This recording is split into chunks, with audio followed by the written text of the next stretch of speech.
சின்ன ட்ரோனை வச்சு இந்தியாவுடைய ஏர் டிஃபென்ஸ் கேப்பபிலிட்டியை பாதியாக குறைச்சிட்டான். நீங்கள் எத்தனை மிசைல்ஸ் வந்து போய் வரிசையாக அடிச்சுக்கிட்டே இருக்கு, டக்கு டக்கு டக்குன்னு அடிச்சுக்கிட்டே இருக்கு. அதே 2.5 கோடி, ஒரு மிசைல் 2.5 கோடி. அவன் வரைக்கும் அனுப்பக்கூடிய ஒரு ட்ரோன் வந்து 2 லட்சம். இந்த ட்ரோன் அடிக்கிறதுக்கு ஏன் இந்தியாவில் வந்து ஸ்வாம் ட்ரோன்ஸ் இல்லையா? அந்த ஓல்டர் இண்டெக்ஸ் உயருது, ஆனால் ஸ்டாக் மார்க்கெட் சரியில்லை. அப்போ யாரோ போய் பிடிச்சி நிறுத்துறான். அப்போ என்ன அர்த்தம்? ஏதோ ஒன்று நடக்குது. அப்போ நீங்கள் மறைக்கிறீங்க அப்படின்ற ஒரு பிம்பம் வந்து வெளியே வருது. இதுக்கு யார் பதில் சொல்கிறது? ஃபினான்ஸ் மினிஸ்டர் எங்கே போனாங்க? இப்போ லான்ச் பண்ணியிருக்கான ஆப்ரேஷன் மசூஸ். இந்த ஆப்ரேஷன் மூலமாக முக்கியமான நகரம் டெல்லி. இன்றைக்கி டெல்லியை லான்ச் பண்ணால் நாங்கள் வந்து பிரம்மோஸ் அமிர்தசரஸில் இருக்கக்கூடிய பிரம்மோஸினுடைய களத்தை வந்து ஃபட்டா 1 வச்சு லான்ச் பண்ணி இன்னைக்கு காலையில் நடந்திருக்கு. இந்த அட்டாக்கே வந்து வாரை தவிர்ப்பதற்கான ஒரு அட்டாக் தானே அது? ஒன்ஸ் வார்னு ஸ்டார்ட் ஆயிடுச்சு. இந்த போரை முடிப்பதற்கு ஒரே நாளில் முடிச்சிருவோம், 48 மணி நேரத்தில் முடிக்க முடியும் இந்தியாவால். ஆனால் நியூக்ளியர் வார்ஹெட்டை பயன்படுத்தினா நம்ம தான், இந்தியா தான் பயன்படுத்த முடியுமா வாரில்? இப்போ இன்டர்நேஷனல் மானிட்டரி ஃபண்டே வந்து நாங்கள் பாகிஸ்தானுக்கு கொடுக்குறோன்னு முடிவு எடுத்துட்டாங்க. ஆமாம், 8500 கோடி இந்த சாங்ஷன் பண்ணிட்டாங்களே. இன்னைக்கு தான் சாங்ஷன் பண்ணியிருக்காங்க. இன்டர்நேஷனல் மானிட்டரி ஃபண்டு கொடுக்குறான். அது அமெரிக்காவும் இன்வால்வ் அதில். அப்போ இதை தவிர்ப்பதற்கு டிப்ளமேட்டிக்காக இன்னைக்கு அமெரிக்கா வரல. இந்தியா உதவின்னு கேட்டால் அமெரிக்காவும் ரஷ்யாவும் மறுக்காது. பாகிஸ்தான் நடக்கிறதுக்கு நீங்கள் உலக சர்வதேச உதவியை தேடி போகணுமா?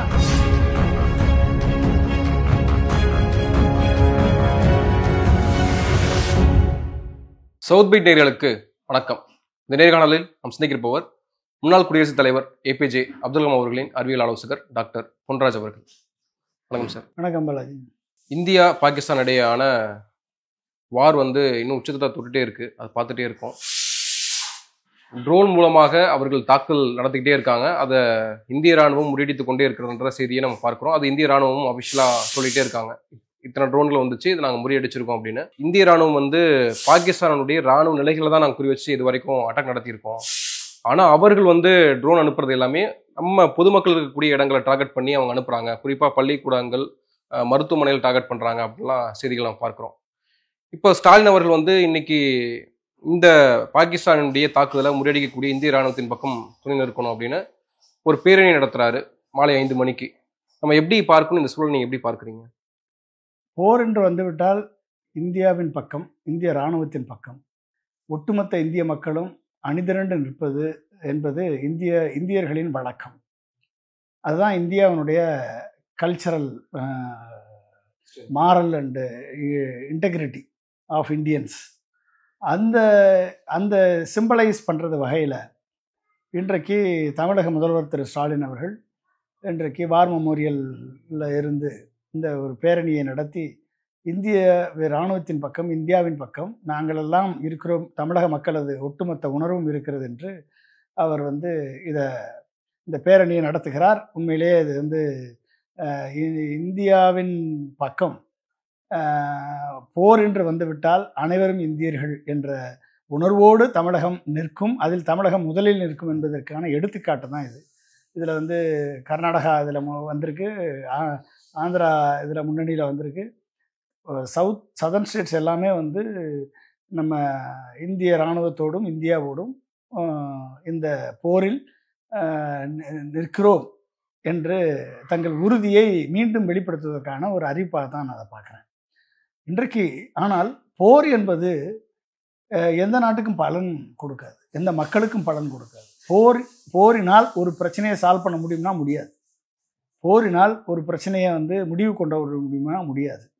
இப்போ வரக்கூடிய போர் கன்வென்ஷனல் வார்ஃபேர்லேருந்து nuclear warfare, electronic warfare, drone warfare, இப்போ இதெல்லாம் வந்து cyber security warfare, biological warfare, இப்படி பல்வேறு வகையான போரினுடைய பரிணாமங்கள் வந்து தன் பழைய காலத்து வாரிலிருந்து இன்றைக்கு பல்வேறு பரிணாமங்களை எடுத்து இன்றைக்கு technology, arms and ammunitions and வந்து மிசைல்ஸ், அப்புறம் நியூக்ளியர் வார்ஹெட்ஸ், இது எல்லாமே வந்து, அப்புறம் ரெடார் சிஸ்டம்ஸ், இது எல்லாமே இன்க்ளூடிங் ட்ரோன்ஸ் நவ். இப்போ இது எல்லாமே ஒட்டுமொத்த வார்ஃபேருடைய ஆர்கிடெக்சரே மாற்றிருச்சு. அப்போ அன்றைக்கு கிட்டத்தட்ட நீங்கள் பார்த்தீங்க அப்படின்னா 70,000 விதவைகள் பஞ்சாபில் இருக்காங்க. அப்போ 75,000 பேர் தங்கள் இன்னுயிரை இராணுவத்திலே சேர்ந்து இழந்தவர்கள் பஞ்சாபியர்கள் 75,000 பேர். 50,000 பேர் தமிழர்கள், 5,000 பேர் குஜராத்திஸ்.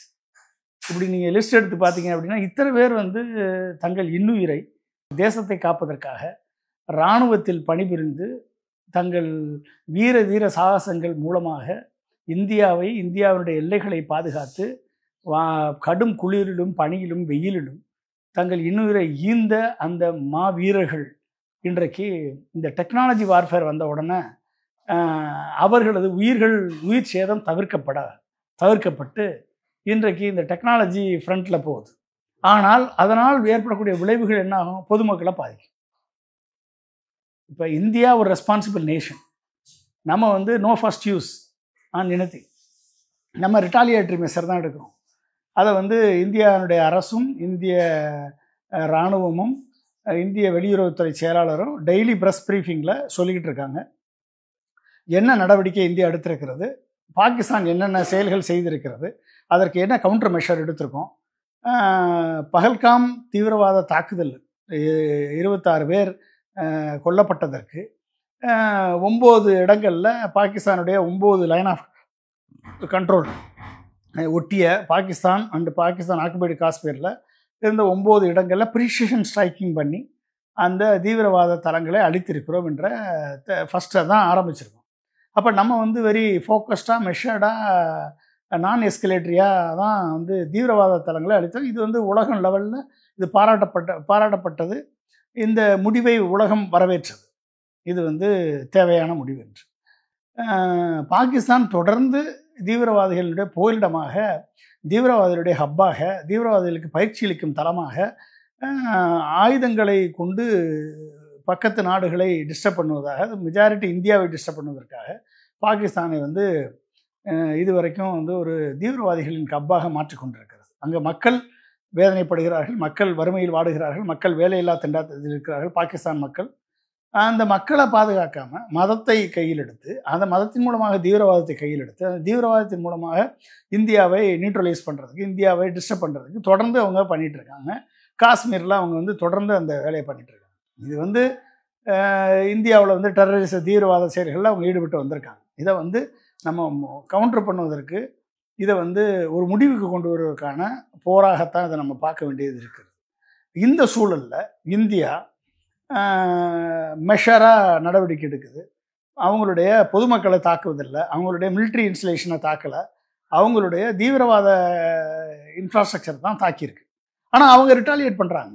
அவங்க ரிட்டாலியேட் பண்ணும்போதும் அவர்களை எதிர்த்தாக்குதல் நடத்தி அதை வந்து நியூட்ரலைஸ் பண்ண வேண்டிய வேலையே இது வந்து நீங்கள் நேற்று கிட்டத்தட்ட மே 7ஆம் தேதியிலிருந்து இன்றைக்கு வரைக்கும் இந்த 3 நாட்களில் என்னென்ன நடந்திருக்கு அப்படின்றத தெளிவாக எம்இஏ கொடுத்துருக்காங்க. MEA secretary, external affairs secretary சொல்கிறாரு.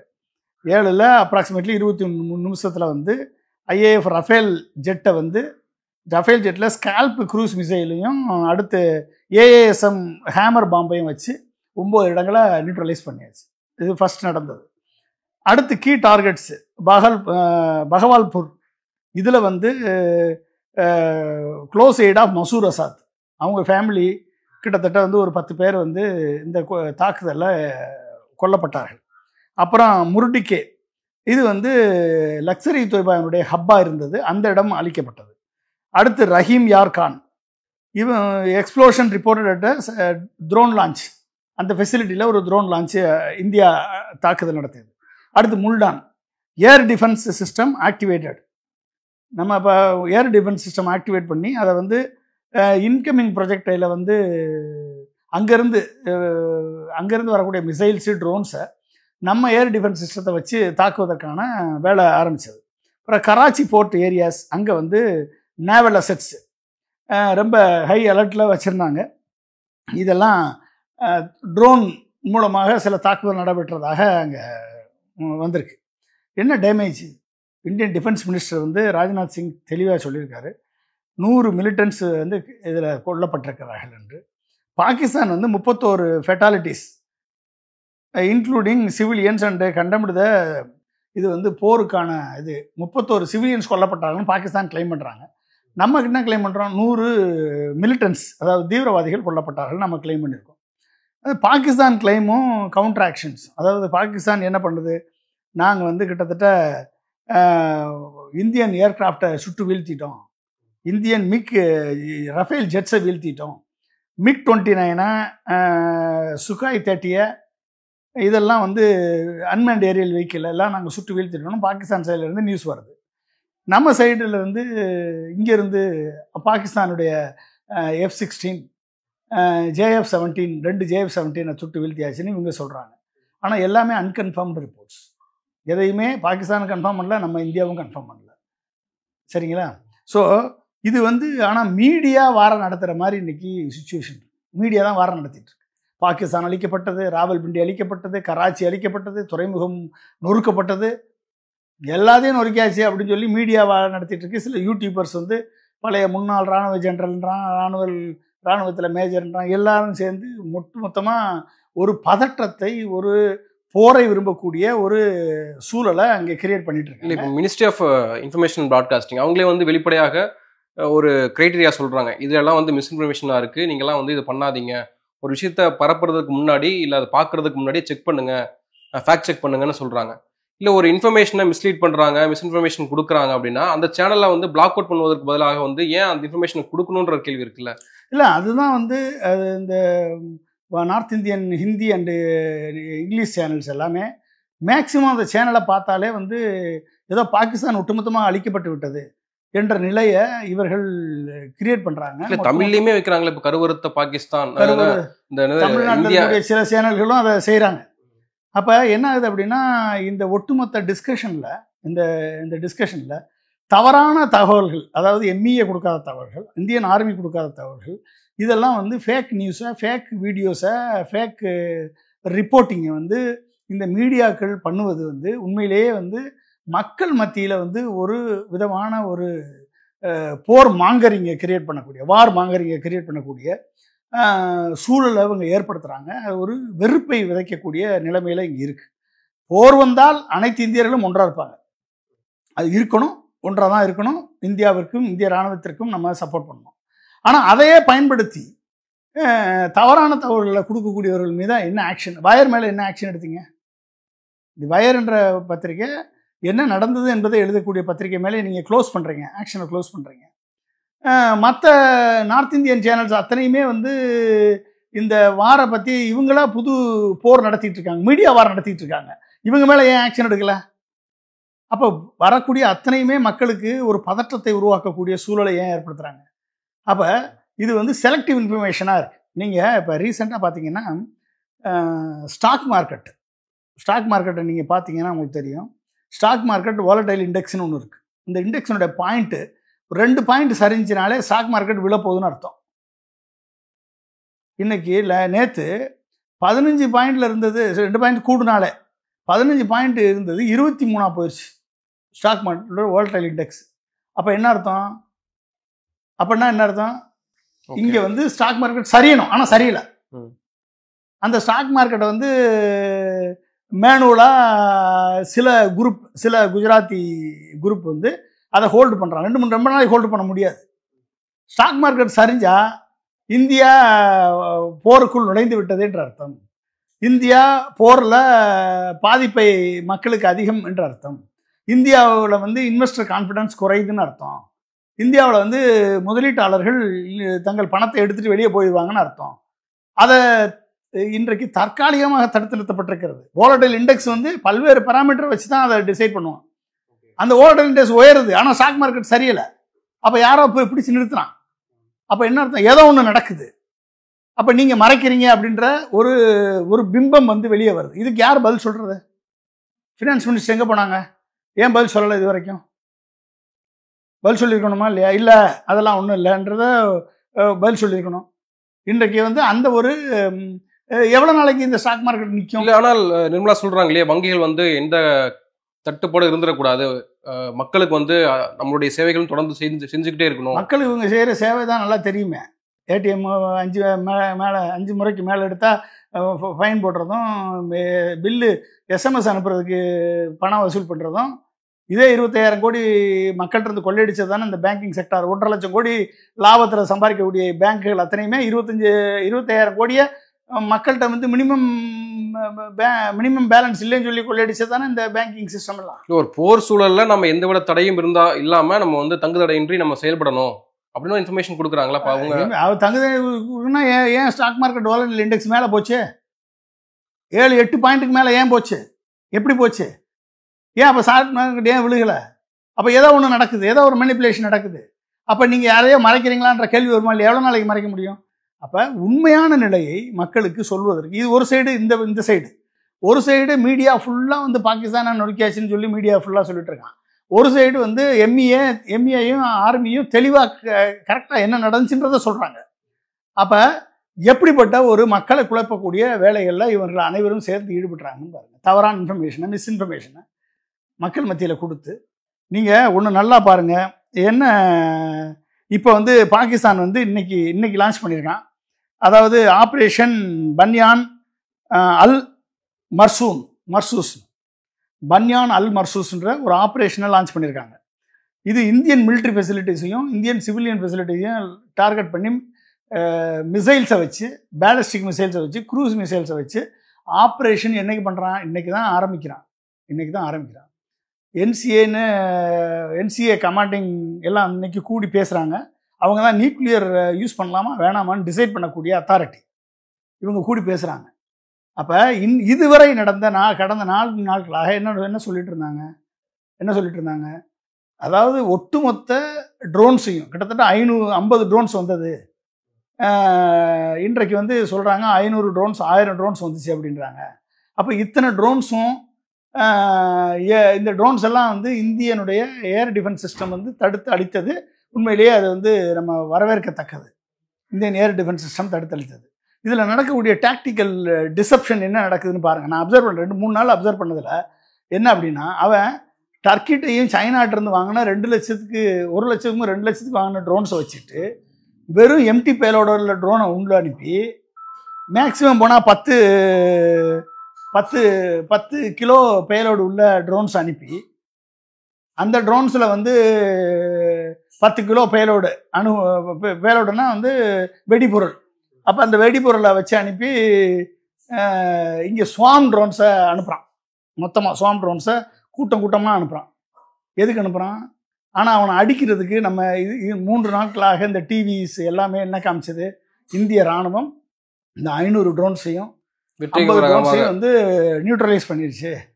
அப்படி இருந்தும் சில ட்ரோன்ஸ் வந்து நம்ம பகுதியில் விழுந்து பொதுமக்களுக்கு காயத்தை ஏற்படுத்தி இருக்கிறது, பல்வேறு இடங்களை தாக்கியிருக்கு. அப்போ என்ன அர்த்தம்? அப்போ அவன் அனுப்புறது 2 லட்ச ரூபா ட்ரோன், நம்ம இங்கேருந்து அனுப்புறது S-400, ரஷ்யாட்டிருந்து வாங்கினா S-400. எவ்வளோ தெரியுமா? 2.5 கோடியிலேருந்து 25 கோடி வரைக்கும் ஒரு மிசைல். மொத்தம் நம்மகிட்ட 1000 S-400 இருக்கு. 1000ல் 5 குவாட்ரன். ஒரு குவாட்ரன் வந்து 120லேருந்து 140லேருந்து 200 வரைக்கும் ஒரு 200 மிசைல்ஸ் இருக்கும் ஒரு ஸ்குவாட்ரனில். இது வரைக்கும் நம்ம வாங்கியிருக்க ஸ்குவாட்ரன் 5ல் 3 வந்து டிப்ளாய் ஆகிருக்கு. ஈஸ்டர்ன் ஃப்ரண்ட்லேயும் வெஸ்டர்ன் ஃப்ரண்ட்லேயும் வெஸ்டர்ன் ரீஜன்லேயும் பார்டர்லேயும் டிப்ளாய் பண்ணியிருக்காங்க. அப்போ இந்த ட்ரோன்ஸ் வந்து கிட்டத்தட்ட நம்ம எவ்வளோ இருக்குது? கிட்டத்தட்ட 600 S-400 இருக்குது நம்மகிட்ட. அவன் அனுப்பக்கூடிய ட்ரோன்ஸ் வந்து 2 லட்ச ரூபா ட்ரோன். நம்ம இங்கேருந்து அடிக்கிறது 2.5 கோடியிலேருந்து 25 கோடி உள்ள S-400 மிசைல்ஸ், வெவ்வேறு ரேஞ்சுக்கு. அதாவது 20 கிலோமீட்டர்லேருந்து 400 கிலோமீட்டர் வரைக்கும் வரக்கூடிய இன்கமிங் ட்ரோன்ஸை, ஆன்டி ஏர்கிராஃப்டை நம்ம இங்கேருந்து தாக்குவதற்கான அந்த ஃபெசிலிட்டி. இதையும் நம்ம இண்டிஜினியஸாக உருவாக்கி வச்சிருந்த ஆகாஷ் மிசைல்ஸ், இந்த ஆகாஷ் மிசைல்ஸையும் ஒட்டுமொத்தமாக வந்து பயன்படுத்தினா இன்றைக்கு நம்ம இழப்பது சின்ன ட்ரோனை வச்சு இந்தியாவுடைய ஏர் டிஃபென்ஸ் கேப்பபிலிட்டியை பாதியாக குறைச்சிட்டாங்க. என்ன அர்த்தம்? வெறும் ட்ரோன்ஸை வச்சு ஃபைட்டர் ஜெட் ஏவலை, மிசைல்ஸ் ஏவலை, பேலிஸ்டிக் மிசைல்ஸ் ஏவலை, ICBM ஏவலை, நியூக்ளியர் வார்ஹெட் ஏவலை, எதையுமே ஏவாமல் இந்தியாவுடைய ஏர் டிஃபென்ஸ் கேப்பபிலிட்டியை காலி பண்ணுறான். இது வந்து டிசப்ஷன் ஸ்ட்ராட்டஜி. இப்போ டிசப்ஷன் ஸ்ட்ராட்டஜி அவன் யூஸ் பண்ணுறான்.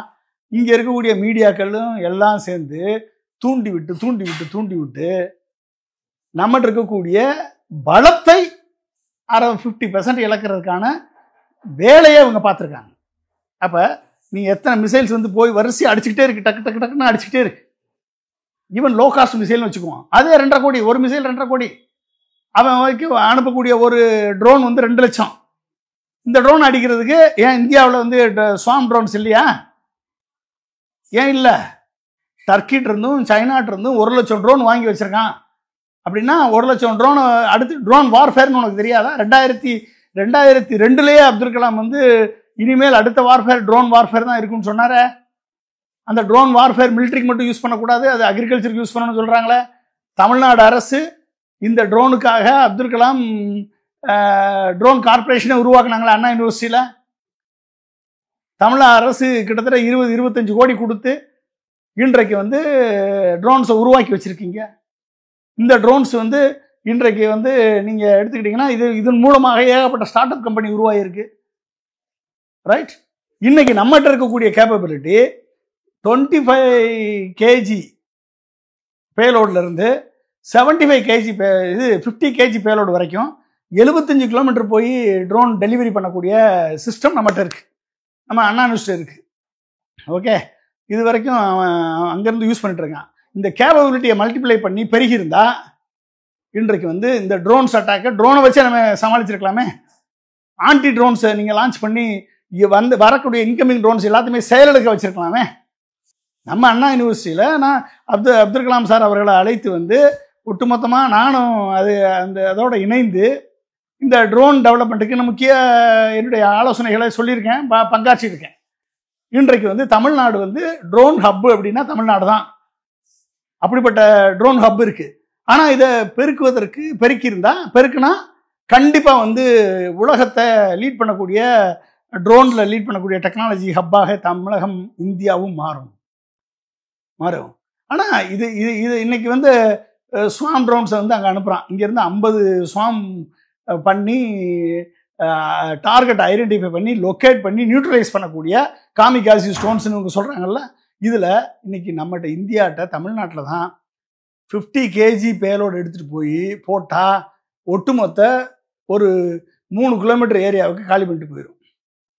அந்த அளவிற்கு கேப்பபிலிட்டி நம்மகிட்ட இருக்குது.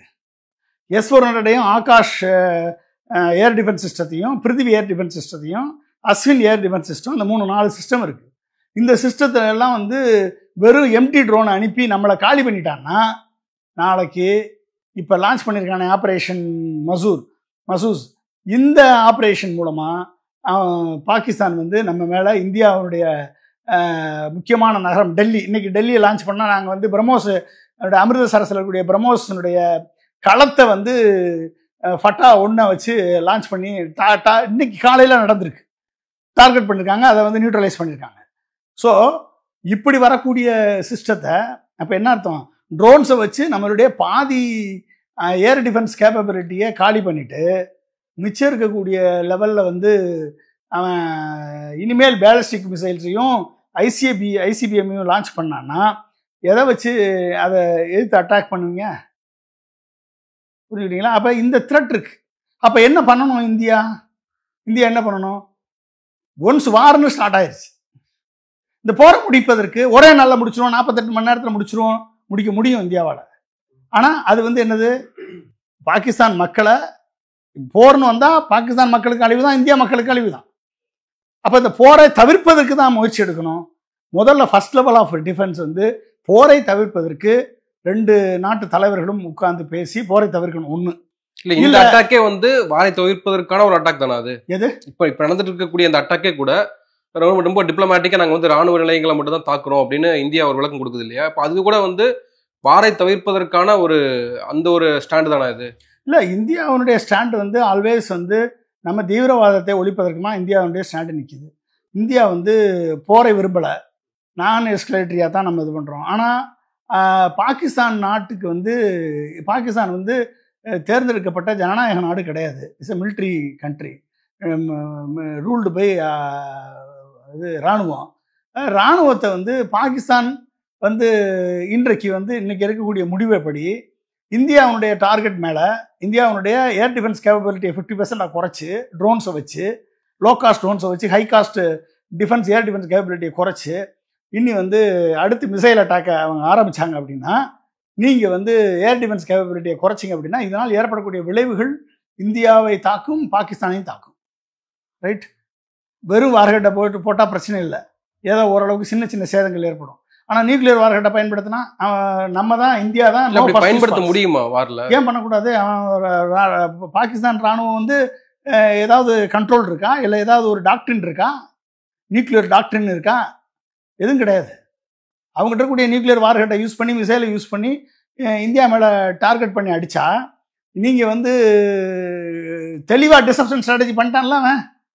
வெறும் ட்ரோனை அனுப்பி உங்களுடைய பாதி 50% ஆர்சனலை காலி பண்ணிட்டானா இல்லையா? 600ல் எத்தனை S400 போயிருக்குன்னு யாருக்கு தெரியும்? நம்ம சொல்ல முடியுமா? எத்தனை ஆகாஷ் நம்ம இழந்திருக்கோம்னு சொல்ல முடியுமா இது அடித்ததில்?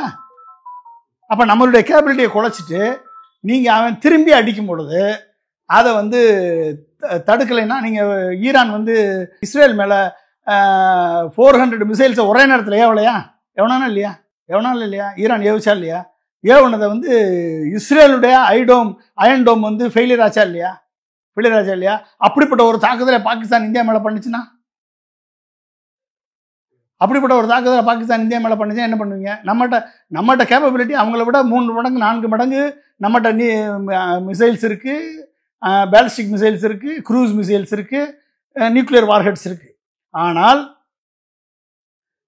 நம்ம வந்து அவங்களுடைய பேலிஸ்டிக் மிசைல் கேப்பபிலிட்டியை, க்ரூஸ் மிசைல் பிசிஎம் கேப்பபிலிட்டியை நியூட்ரலைஸ் பண்ணாத வரை அது ஆபத்து தான் நம்மளுக்கு, இந்தியாவுக்கு. ஓகே, ட்ரோனையே நம்ம வந்து அவன் சின்ன ட்ரோனை விட்டு பெரிய காஸ்ட் எஃபெக்டிவாக அவன் பண்ணிட்டு போயிட்டான். நீங்கள் வந்து இந்த மிசைல்ஸை யூஸ் பண்ண வேண்டிய சூழல் வரும் பொழுது இந்த போர் வந்து ஒரு பெரிய எஸ்கலேட் ஆகி இது மிகப்பெரிய ஆபத்தையும் அழிவையும் ஏற்படுத்தும். அப்போ இதை தவிர்ப்பதற்கு டிப்ளமேட்டிக்காக இன்றைக்கி அமெரிக்கா வரல. நீ சண்டை போட்டுக்கோ, எப்படியும் போ, எனக்கு என்ன, it is not none of my business போயிட்டாங்க. பட் இந்தியா கேட்டா கொடுப்பாங்க தானே? இந்தியா உதவின்னு கேட்டா அமெரிக்காவும் ரஷ்யாவும் மறுக்காது. பாகிஸ்தான் நடக்கிறதுக்கு நீங்க உலக சர்வதேச உதவியை தேடி போகணுமா? பாகிஸ்தான் ஒரு $40 பில்லியன் எக்கானமிங்க. இந்தியா அப்படியா? இந்தியாவுடைய எக்ஸ்போர்ட் என்ன, இம்போர்ட் என்ன?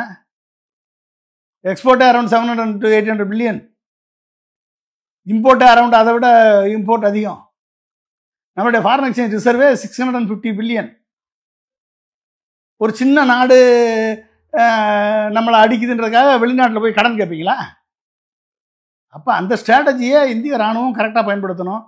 ரொம்ப எஸ்கலேட் பண்ண விடாமல் நாங்கள் வந்து ஒரே நாளில் முடிப்போம், 1 மணி நேரத்தில் முடிப்போம் அப்படின்னா நீ வந்து பாகிஸ்தானை வந்து நியூட்ரலைஸ் பண்ணுங்கள், அவங்களுடைய ஏர் டிஃபென்ஸ் கேப்பபிலிட்டியை நியூட்ரலைஸ் பண்ணுங்கள், அவங்களுடைய பிசிஎம் கேப்பபிலிட்டியை நியூட்ரலைஸ் பண்ணுங்கள்.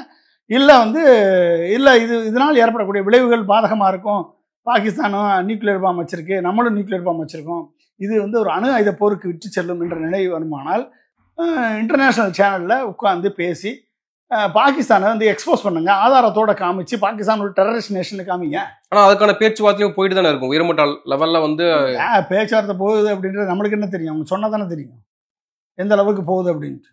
பாகிஸ்தான், அமெரிக்கா நான் வரமாட்டேன்னு போயிட்டான், ரஷ்யா பின்னால் இருக்காங்க, சைனா அதுக்கு பின்னால் இருக்கும். 70% ammunition comes from China to Pakistan. அப்போ இந்தியா வந்து ஒரு போரான நாடு, இந்தியா வந்து ஒரு பாதுகாப்பு இல்லாத நாடு என்ற ஒரு பிம்பத்தை உருவாக்கிட்டா சைனாவுக்கு வந்து இந்த trade war between US and சைனாவுக்கு அட்வான்டேஜ். இந்தியாவில் வந்து எல்லா ஃபெசிலிட்டியும் அமெரிக்கா எஸ்டாப்ளிஷ் பண்ணிட்டா இந்தியாவில் வந்து ஃபேக்ட்ரிஸை மேனுஃபேக்சரிங் ஃபெசிலிட்டி, மேனுஃபேக்சரிங் ஹப்பாக மாறிச்சுன்னா அது சைனாவை விட இந்தியா வளர்ந்துரும் என்ற நிலை வரும். சைனா டைரெக்டாக நம்மளோட மோத மாட்டான். அப்படி பேக் என்ற வழியாக ஒரு பாகிஸ்தான்ற ஒரு நேஷன் இருக்குது, அது மூலமாக அதுக்கு ஆர்ம்ஸ் அண்ட் அம்யூனிஷன் ஃபண்டு இதெல்லாம் கொடுத்து அதை வந்து ஆக்டிவாக வச்சுருந்தான்னு வச்சுக்கோங்க, என்ன பண்ணுவீங்க? இல்லை, இப்போ இன்டர்நேஷனல் மானிட்டரி ஃபண்டே வந்து நாங்கள் பாகிஸ்தானுக்கு கொடுக்குறோன்னு முடிவு எடுத்துட்டாங்க. ஆமாம், 8500 கோடி இந்த சாங்ஷன் பண்ணிட்டாங்களே, இன்னைக்கு தான் சாங்ஷன் பண்ணியிருக்காங்க. இன்டர்நேஷனல் மானிட்டரி ஃபண்டு கொடுக்குறான், அது அமெரிக்காவும் இன்வால்வ். அதில் ஐஎம்எஃப்லேருந்து இப்போ தான் ரீசெண்டாக தான் அவர் வித்ரா பண்ணார். பட் இந்த ஐஎம்எஃப் இஸ் கிவிங் இந்த மணி, சப்போர்ட் கிடைக்க தான் செய்யும். அப்போ என்னன்னா, போர் என்று வந்துவிட்டால் ஒரு சில நாடுகள் பாகிஸ்தானுக்கு சப்போர்ட் பண்ணணும், ஒரு சில நாடுகள் இந்தியாவுக்கு சப்போர்ட் பண்ணணும். நீங்கள் 2 பேரும் அடிச்சுட்டு பாங்கன்னு கடைசி நேரத்தில் வந்து இது பண்ணுவாங்க. ஆனால் அதனால் ஏற்படக்கூடிய விளைவுகளால் பாதிக்கப்படக்கூடிய பொதுமக்கள், அதனால் ஏற்படக்கூடிய விளைவுகளால் பாதிக்கக்கூடிய மாணவர்கள், இளைஞர்கள், அதனால் ஏற்படக்கூடிய விளைவால் நம்ம பொருளாதார பாதிப்பு, அந்த பொருளாதார பாதிப்பினால் ஏற்படக்கூடிய விலைவாசி உயர்வு, அதனால் ஏற்படக்கூடிய பெட்ரோல் டீசல் விலை உயர்வு, அதனால் ஏற்படக்கூடிய தாக்கம், இதெல்லாம் வந்து ஒரு ஒரு அமைதியின்மையை நாட்டில் உருவாக்கும். இந்த அமைதியின்மை காப்பாற்றணும்னா போரை தவிர்க்க வேண்டும். இதுதான் வந்து இது. போர் என்பது ஒரு முடிவல்ல. அதுக்காக டெரரிஸ்ட் வர்றான் அவனை சும்மா விட்டுக்கிட்டு இருக்க முடியாது. அதை ஷிஃப்டாக செய்யணும், குயிக்காக செய்யணும். 3 நாள் ஆச்சு, 4 நாள் ஆச்சு. ஒரு நாளில் முடிக்கிறவங்க எதுக்கு 4 நாள் வச்சு இழுத்துட்டு இருக்கீங்க? கேள்வி வருமா இல்லையா? வருமா இல்லையா? அப்போ என்ன அர்த்தம்? எக்ஸ்போஸ் பண்ணிட்டீங்க இது ஒட்டுமொத்த பாகிஸ்தான் வந்து டெரரிஸ்ட். இன்னைக்கு சுட்டுட்டு போன 6 பேரை இன்ன வரைக்கும் பிடிக்கல. பகல்காமில் 26 பொதுமக்களை சுட்டுட்டு போன 6 பேர் இன்ன வரைக்கும் பிடிக்கல. அவனை அரெஸ்ட் பண்ணலை. அவனை வந்து இவன் தான் பாகிஸ்தான்காரன் அப்படின்னு சொல்லி அவனை வந்து ப்ரூவ் பண்ணல. எவ்வளோ நாளைக்கு பண்ணுவீங்க? எவ்வளோ வெயிட் பண்ணுவீங்க? அதுக்காக இன்னைக்கு எத்தனை பேர் உயிரிழந்திருக்காங்க? இன்னைக்கு பார்டரில் இருக்கக்கூடிய பொதுமக்கள் இன்னைக்கு உயிரிழந்து கொண்டு இருக்காங்க. இந்த இந்த இந்த மிசைல் நம்ம வீட்டுக்கு வந்து விழுந்தாதான் நம்மளுக்கு அந்த வழி தெரியும். அவன் வீட்டில் வந்து மிசைல் விழுந்தாதான் அவனுக்கு அந்த வழி தெரியும். போரினால் ஏற்படக்கூடிய பாதிப்பு அவனுக்கு தெரியும். இல்லைன்னா எழுதிட்டு போவான், என்ன வேணாலும் போவான், மிஸ்இன்ஃபர்மேஷன் பரப்புவான், எல்லாம் வேணாலும் பரப்பிட்டு இருப்பான். அது வந்து அதில் அரசின் பக்கம் தமிழகம் நிற்கிறது, அரசின் பக்கம் இந்தியா நிற்கிறது, இந்தியாவின் பக்கம் இந்தியா நிற்கிறது, இந்திய இராணுவத்தின் பக்கம் இந்தியா நிற்கிறது. ஆனால் அதை சமயோஜிதமாக பயன்படுத்தி போரை தவிர்ப்பது நம்மை ஆளக்கூடிய ஆட்சியாளர்களது கடமை. நன்றி சார், நிறைய விஷயங்களை தெளிவுபடுத்திருக்கீங்க. தேங்க்யூ.